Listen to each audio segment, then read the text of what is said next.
Hey everyone and welcome back to another video. In this video, I'm going to show you how to change to light theme on the Depop app. Now this video is going to be particularly useful for individuals. Let's say that you want to go ahead and change to light theme just because you don't prefer the dark theme.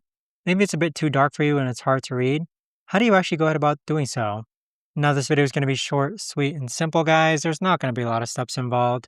Now, in order to do this, what you're first going to do is log on to the Depop app. Next, click on My Depop on the bottom right-hand corner. Now, on this option here, you want to go ahead and scroll down and then click on Preferences located underneath two-factor authentication.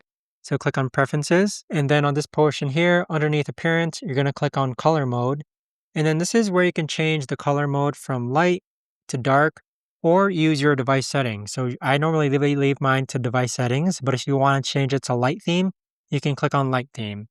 But there you have it, guys. That right there is the best and easiest way that I know of to actually go ahead and change to light theme on the Depop app.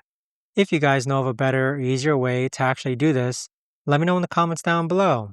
I would love to know. Thanks so much for watching, everyone, and I'll see you guys all in the next video.